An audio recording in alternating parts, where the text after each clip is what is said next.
Hello and good morning, everyone. We are here in a rare building in the center of Offenbach. It is my studio. I'm here since 12 years. And in former times, it has been a type foundry and a foundry for brass lines. And later it has been a an offset printing studio, an offset printing shop.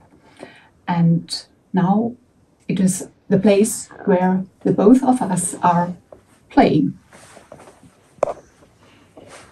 Okay, hello and good morning also from my side. First of all, we would like to thank you, Stefan, for inviting us and giving us the opportunity to be able and speak at this conference. Thank you very much. And we would also like to encourage everybody listening to use the chat function and the question and answers function to send in their questions or response, because it is difficult to speak without the audience and without seeing you and without feeling you and without, really being in resonance with you. So we would like to interact with you, and so thank you for giving some sort of feedback. I'm quite nervous about this. Okay. Just you, because it's a new format. Okay.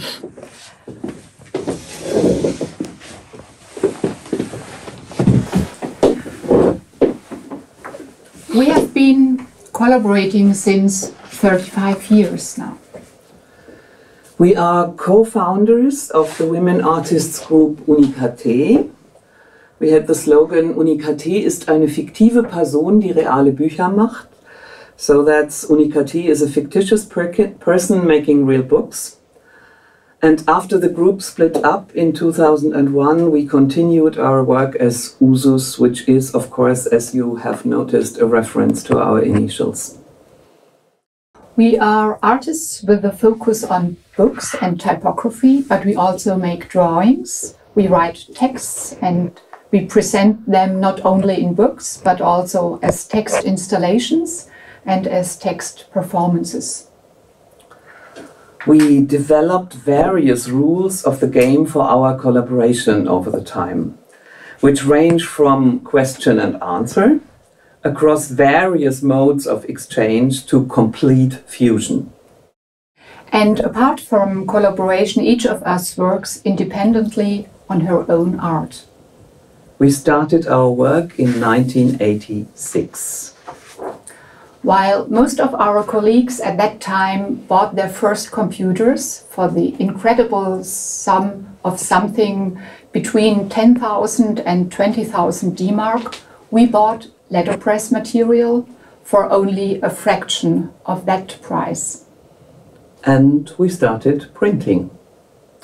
To earn a living, we also had to work as graphic designers. So from the very beginning, we were used to integrate other techniques into our artwork. So, for example, we combined letterpress and photocopy, or we made a book called Fax Dialogue, that could be transmitted and that is printed via fax. We use various methods of digital print, such as inkjet or laser print. We do the printing ourselves, but not always. We also work with commercial printers, so some of our books are offset printed. And for the last 7 years, we have been publishing even an artist's newspaper. Regarding typesetting, we were never restricted to letterpress, but we used many techniques, from typewriter to stamps and stencils, phototype and digital type, and even handwriting. We have made books without texts and others that are purely typographical, which does not necessarily mean that there is a readable text in it, but it uses type.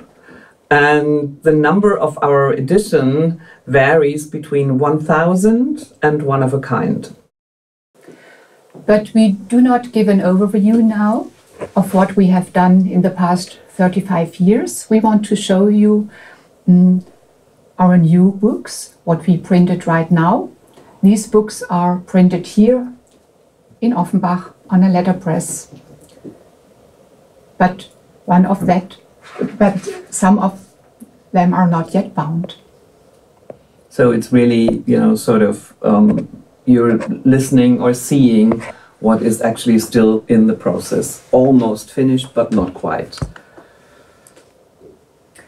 Collaboration as a process in art practice involves many steps that can be compared to improvising music like jazz.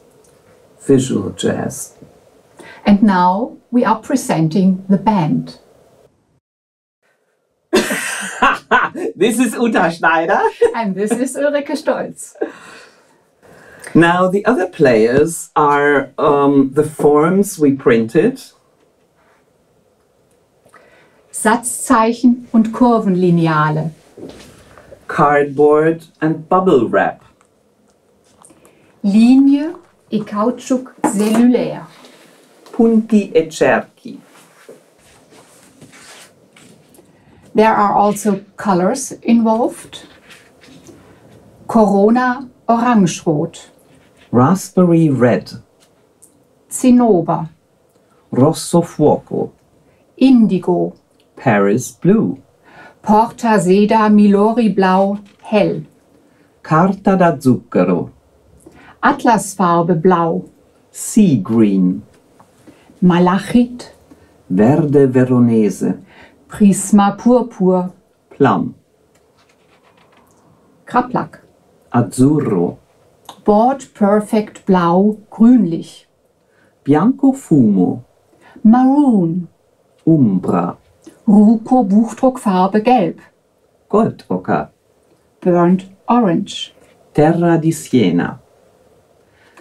We have to admit that some of these players could not be accepted for this session, whereas others have been playing with us since our very beginning. The other players in the band, of course, involve our press, which is a Correx Andruckpresse, which is a proofing press and was built in 1963. And the paper. In this project we used what we had at hand and what had approximately the right format. Not to mention the time of day, Our emotions, ideas we get during cooking for lunch break, the conscious, and the unconscious. etc. We call what we do visual jazz and we improvise. Now one could say, a composer has all the time in the world to compose what will last 5 minutes or even less. When improvising, you just have the very moment. Now, how can we translate this principle into the visual language of printing? Most important, you have to listen. To yourself. To the other one. And as well to the material. The paper. The type. The ink. And then you start to play. You have to listen with your eyes. Mit den Augen hören. Den geheimen Urton A. This sentence in German is untranslatable, as it is an anagram. We do not have an idea in advance of what shall or will come out, or should come out, but we let the work develop and grow from one print run to the next. We are meandering between improvisation, composition, between intuition and analyzing. Each print run adds a new element, a new sound into the theme of the double spread, as well as into the overall structure of the preceding and following pages. In the process of printing, we were constantly flipping back and forth through the pages to hear the sound of the book as a whole. Well, the technique we use in German is called Buchdruck, which literally translates into book printing or, of course, printing a book. But that is not necessarily always the outcome. Of course, you can use the technique and not print a book. And the English word for Buchdruck is letterpress, but in this book there is no text at all. But at least we do have some letters in there. Another word for this technique is Hochdruck, relief print, which describes quite well that every part of the form that has type height is printing. What I like very much about it is that this technique is a very direct one. No complicated process like lithography is needed. You can print practically anything as long as you make sure it is not too high. You just bring it to type height and then you put it in the press, you put the ink on, and that's it. This is a reference to what is called ready-made. The form is already there most of the time. You just have to print it. Is it random? Yes, sometimes. But you choose the coincidence. Is it arbitrary? Rather not. We are still the directors. Anything goes? Yes and no.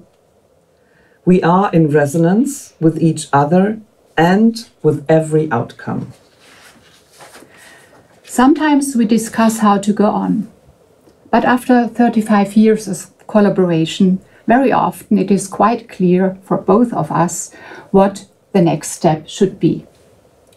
In this project, we never made a proof print to check the position or the color. We did say, okay, this form should be approximately here or there, but that's it. We were permanently reacting on the outcome and answering with the next print. And we decided where the form should or could appear again.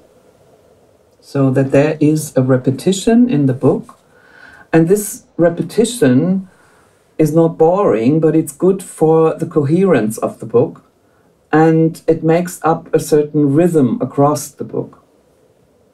So it is a help to make a book out of a series of prints. Therefore, every print run is a surprise and gives us inspiration of how to go on. We had page numbers on each page, which were written with pencil somewhere down here. And of course, now they are cut off. From a very early moment on, the sequence of the pages in the book was fixed. But nevertheless, even this sequence sometimes had to be changed. What you hardly see, this book is a combination of analog and digital printing. How comes? We had started printing some of these ready-mades on large sheets, but had no time to continue immediately. So I took, before leaving, going back to Berlin, I took some photographs of some details of these prints. And back home, I printed these photos on a color laser printer on A3 pages, both sides. And I sent the paper several times through the laser printer. So I was using the laser printer in a similar way like we print on the press. I did not make these layers with Photoshop, not because it would have been easier or more or less complicated, but I was just simply printing out one photograph on top of the other. I didn't want to put too much thinking or concept in it. And of course, the result could not be planned. It was absolutely a surprise. I just tried it out. This is a very intuitive way of working. There is no such thing as a concept that could be written down with words. It is a different way of thinking. And then I folded and sequenced the papers. So there was already a rough structure when we started the printing process anew, which this time analog here at the press. And we were printing more or less the same forms as before on the press here. Later we tried to analyze how many print runs we made. First per page and then adding these numbers up for the whole book. Even for us it is difficult to tell, as you can hardly distinguish between the digital and the analog. But overall it might be well that we have about 500 print runs in the book, with about the same number for digital and relief printing. This is not an edition of 500. This is a unique book. In this case, we are not interested in repeating the same over and over again, but rather in using similar forms over and over again, always in different combinations and different colors. It is like the piano appearing again and again between the strings, and all instruments are constantly playing different notes. But of course, every book, not only this one, but every book you make, demands a different decision regarding the number of copies to be made. And what is the title of this book? It is called Ohne Schwarz, Without black. Because there is no black in the whole book.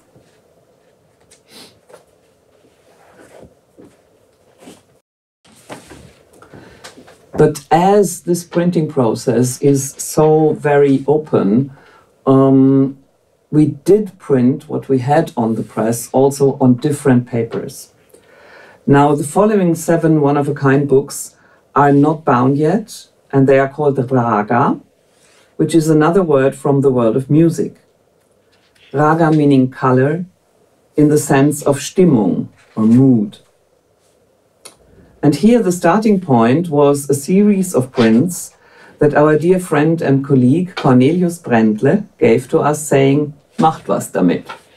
Do whatever you like." So Cornelius, if you are listening or looking and watching, thank you to you for inspiring us in a different way. His forms are circles and rings silkscreen printed in orange and yellow. And while Uta is now turning the pages, you will realize that the same forms that we printed in the book Ohne Schwarz here play a different tune. There is no digital printing in these books, and therefore the background remains paper white. This plays an important role because it enforces the graphical and reduces the painterly. The rhythm in these books is given rather by the forms and less by the colors. That is what's different to the book we were showing first. In these books we also use some comparatively light papers, as you see right now. So there is an effect of transparency and translucency that of course is another member in our band playing visual jazz.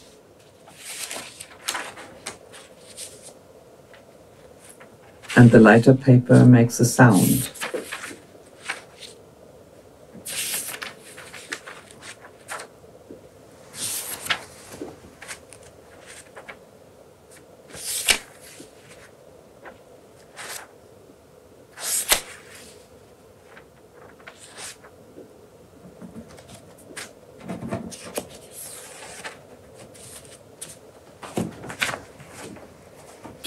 We're not showing all of these books, but we would like to show the last one, which is Raga number 7.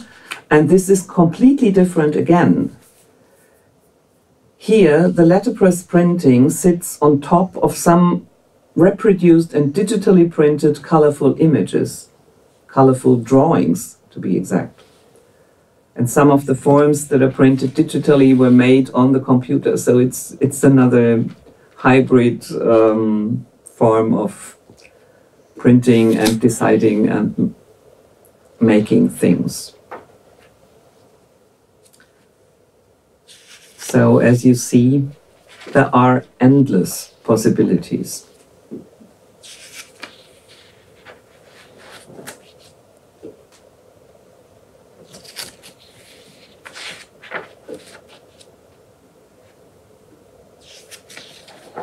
Which means the band will play on ad libitum. Thank you. Thank you. So thank you, Uta and Ulrike, for that great presentation.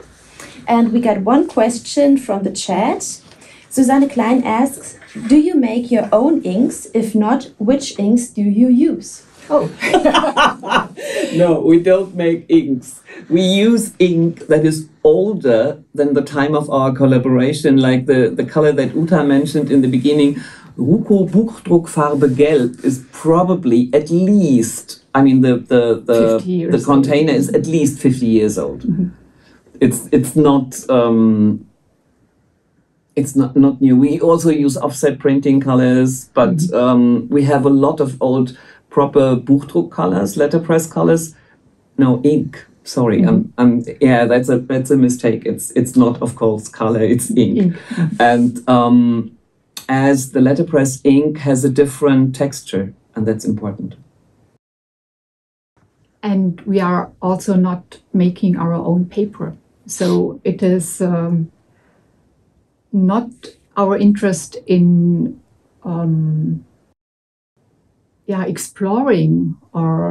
exploring the technique of paper making and of ink making. We use what is ready-made, in a way, the same with the ink. Oh, wie heißt das Halbzeug? What do you say for Halbzeug in English?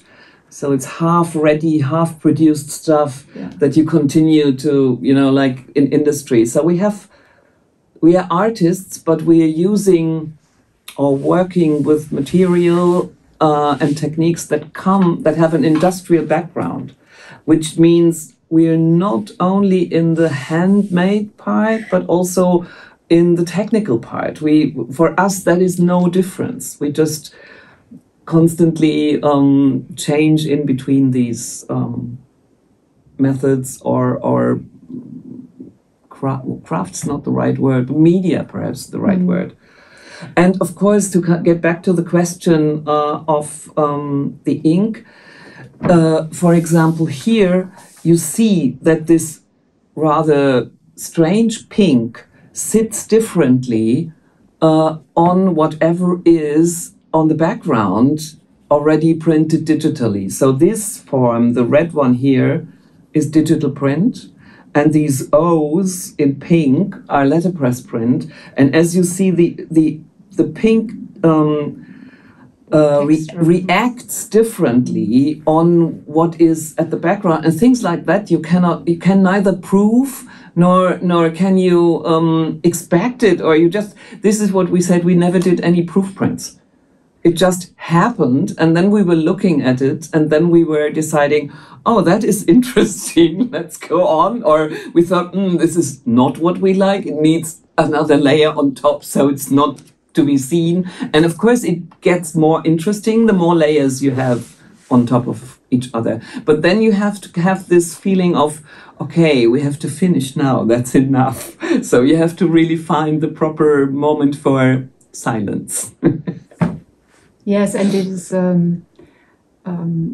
process of experimenting with the material and with the technique. Mm-hmm. And it is not that we are trying to do a proper printing. We are not trained as printers, but we are very experienced in printing. And if a fault appears, it doesn't matter. It is it happens, and it leads us to a new dialogue with the machine, with the ink, with the forms, with the paper, and so it is, we are not able to find. Well, I would say you can't do anything wrong when improvising. Yeah. The only thing you can do wrong is not listening. And we have, of course, a background, maybe we should mention that. When we were still studying here at the Hochschule für Gestaltung in Offenbach, there was Marianne Augustin who was giving a workshop in improvisation and modern dance. So we had this bodily experience in improvisation. And it's not about being able to do certain very precious or artificial figures while dancing, but to get a certain consciousness of what you're doing and then improvise with it. And it doesn't have to be perfect because it is just what you do anyway. It could be a very normal gesture. So it could be also a very normal way of printing. It could be an everyday idea, but then the thing is how you combine it, how you continue with it, how you continue the composition. That's the important thing. Yeah, we got some great comments for your talk, so a lot of thanks for your wonderful presentation. And Janette Kuhn, for example, writes, she's full of sound, which very nice. Perfectly yeah, with your answer. And visual jazz, wonderful. And there's another question concerning that topic. It is amazing. Can you talk a little bit more about how you see the relationship of the reader to the orchestral work? Great to have the sound of the pages turning. So do you see, while you are working with the prefabricated objects on the paper and the color, you got some sort of relationship? How is there a way how you would transfer it to the reader or the recipient? To finish the book and to present the book and to make it possible that an interested person is able to turn the pages and got the mood of the book. You cannot. This is not about teaching, listening to improvised music or listening with your eyes to improvised visual jazz. It's not about teaching that. So I think the reader or viewer or listener has to bring in a certain, at least, openness for this kind of work. It's like when a musician is on stage improvising, the audience is there and it is up to everyone to open their ears and open their minds for what's happening. So it's very much the same. And what we've described in our talk is like improvise is what is happening because our improvisation lasts much longer than a concert on stage. So it has this different time level. It's like time in slow motion in or something like that. So but then it's the result is like a record of a music piece. And you put it into your CD player. You cannot download that because this is not digital. So your CD player in your mind is what you need, and you need your hands or you need someone else to turn the pages for you. But you have to do that in a very analog way. So it's like sitting as an audience in the concert hall. Yeah, and actually the reader can become the musician. Like the process that you did, Uta, while turning the pages, everybody actually will be able to play the book as an instrument. Yeah. Yeah. There's another question concerning your collaboration in usual.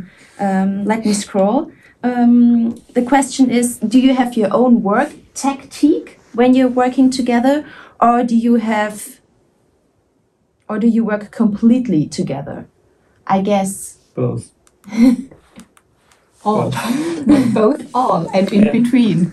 So we are, as we mentioned in the very beginning, that some projects, we have some rules, and some projects are collaboration with distance. Ulrike in Berlin or where else in the world, I'm here, and we collaborate through media, email, sending images back and forth, and joining this together. And some projects are on the other pole. We are in the same room, at the same place, and doing at the very same moment together a kind of fusion, and it is a kind of interaction between the both of us. And is it printing on the press, or is it drawing on the same sheet of paper? So it is, and in between, everything can happen. Maybe one should also mention that when we started 35 years ago, we had to discuss everything because we did not know each other. We were not from the same year in studying at the Hochschule, but we finished at the same time. So we had no experience.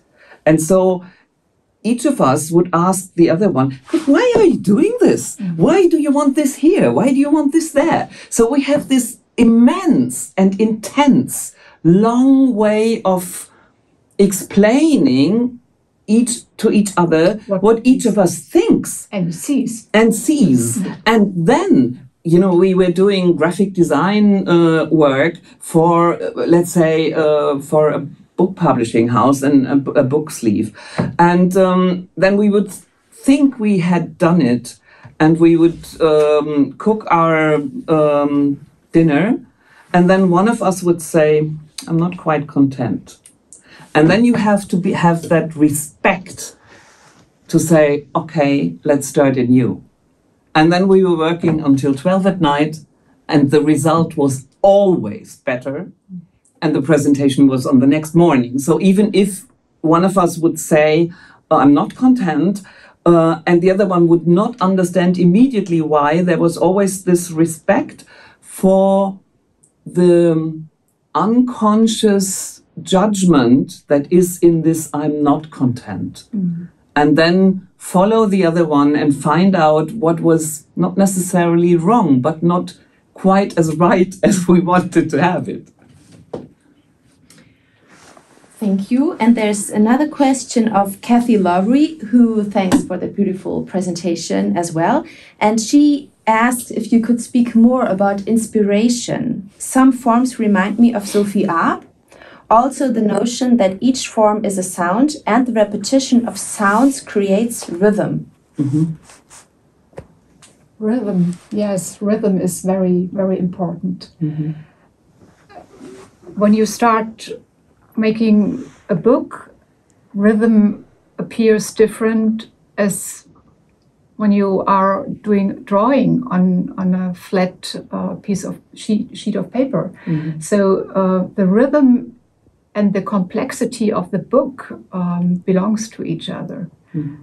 And yeah. And what is also important, we are both typographers, and every typographer, if he or she is not a type designer designing her or his own type, but if you use type that is already there, you have this sort of prefabricated stuff with which you do something. And rhythm in typography is one of the most important things. So from our typographic work, which is not in here, but it is sort of in the background as an experience, it is still there in all of these prints, because this is the experience of rhythm, and also of the white being as important as the black. That's what Walter said yesterday about the bianco e nero. Per noi è molto molto importante rivedere tutti e due insieme nello stesso momento. Direi io. Okay. And all these things get into the rhythm, and this is where the inspiration comes from. So, of course, we know the work of Sophie Teuber-Arp, and we like it, but it's not necessarily that we think about it when we do it. Of course, all these things you've once seen in your life, and we're both old enough to have seen quite a lot. So it's sort of, when you see it the first time, you enter it, and then it's down there somewhere, and so it comes up, but it's not necessarily that we look at artwork or visual work from colleagues of either today of former times. When we work, we just start working and see what happens. The inspiration is the collaboration. Yeah, because we are very different. So there is one idea and you react on it. And so it starts the communication between the two of us. And that's the inspiration. And also because you think the other one would probably react like that. And of course she doesn't. And that's of course you have to surprise each other. And I think that's why it is so important that we don't just only collaborate, but each of us has her own artwork and her own interest and is still following that. And because then you sort of fill up your own sources and bring that into the collaboration. And that changes, of course, constantly. And coming back to the word rhythm, you've already done a book which is focused or actually a big part of working with rhythm in 1987, the line book, Linienbuch, which is for me a milestone in your work and for Stefan Soltek as well, because he's asking if you're seeing any relationship between Ohne Schwarz, Without Black, and your work on the line book, Linienbuch. Are there references? Well, the lines are still the same. We have this huge typecase, which is still over there, and we're using the same lines, yes. And the making of the Linienbuch was the same mood or way of improvisation. Yeah, definitely. Improvising was the same. The outcome, the result is totally different. There is dark blue on white paper, and it is a very clear black and white contrast thing. And but there is also this, you listen the forms, if you are able to listen. But that was very interesting, because you said it's dark blue on white paper, and for me it's always black on white. And I don't know why that is so, but she sees a dark blue and I see black. And so we have different eyes, or I don't know what, but for me it's black. Definitely black. Yeah, anyway, I don't want to start a discussion about that. It's only that to show immediately how different our perception is. And so it's not about saying you are right or you are right. It is the difference that makes it interesting and that makes the collaboration interesting. Yeah, but das Linienbuch, it is a black and white. So it is more, the focus is more on the form, and here with these projects which we presented today, the focus is on the attraction of the color, and that's different. So the tune or the atmosphere which is created with the book, what you are able to see, what the visual aspect is absolutely different. But the way of making is the same process, improvising while printing, but with different focus. Yeah, I would say the Linienbuch is more typographical. And conceptual. No, not necessarily. Well, we had the concept to start with the point and then make a line and then make it more dense, and then dissolve it again until it ends with a point. Okay, fine.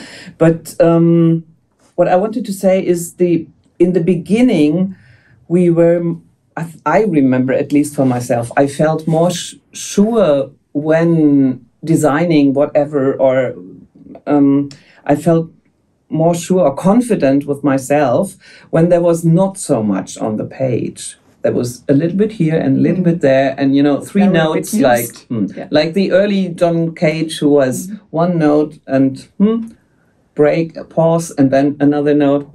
And I remember listening to John Cage in Darmstadt, who had at that concert a new piece of music that was played, and there was a constant tone. There was the Aditi String Quartet playing, one started, and the other one added his playing, and so the whole sound was getting more dense and then it was getting less. And so we're at this point where we don't make pauses or breaks, and it's not a composition of a few elements, but we are trusting more into there's the German word Fülle, which I cannot think at the moment of the English word, but it is when there's more on the page, and it's not that we are afraid of the emptiness, not at all.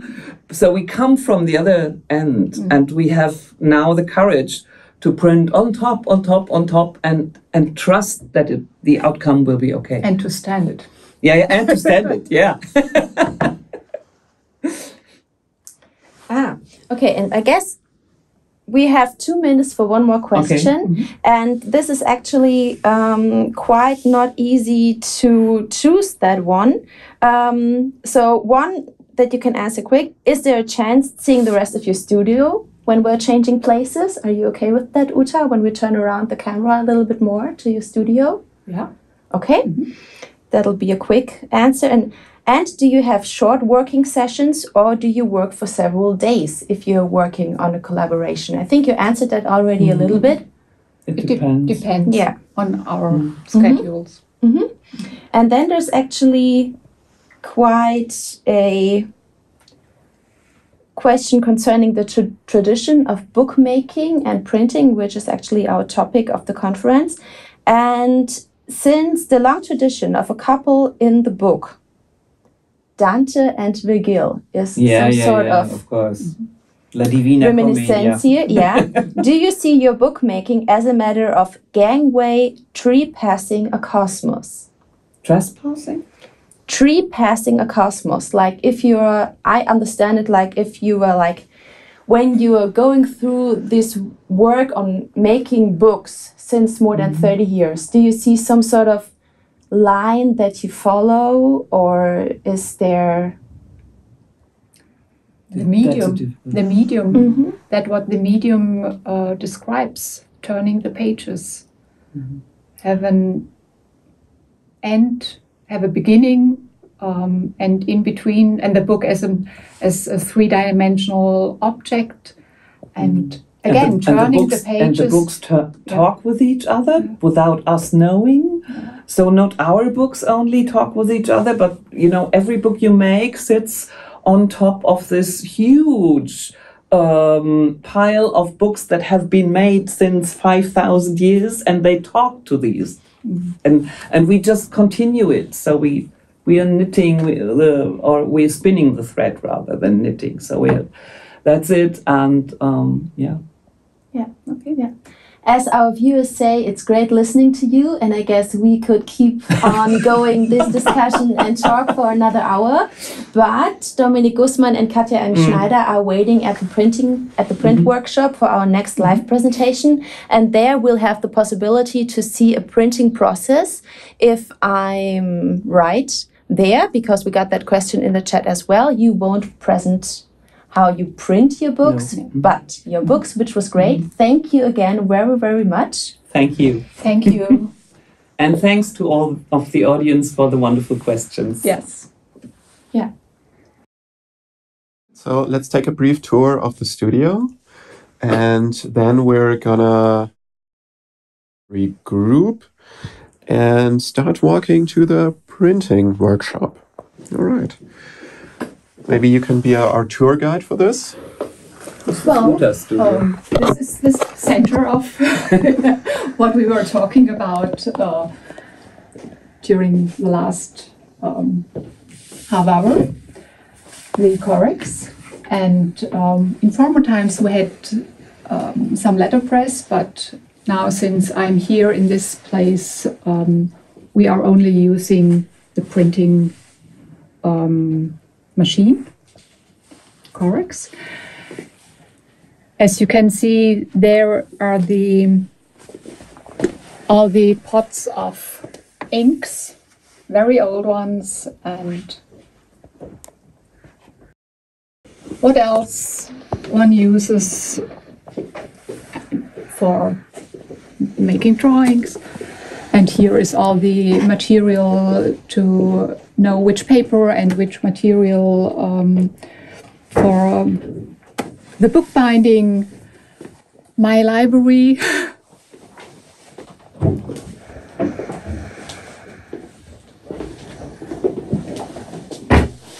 Maybe you see this here. This is a so-called Galgen.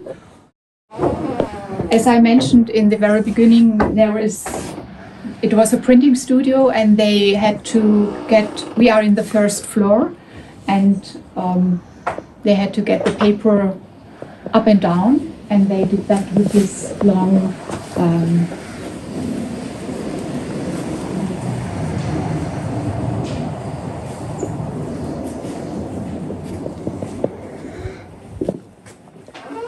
and these two are the famous cases with lines, like this is a 2 Cicero, 20 Cicero lang, 2 Cicero dick, and here are some sort of wavy lines, etc., etc. And below we have the treasure of our wooden type. The whole thing is full of wooden type. We have given away the lead type, but we have kept all the wooden type, which is in here. Smaller ones, this is the really large one, but that's what we also have and like to use. Okay, so that's the center of the studio.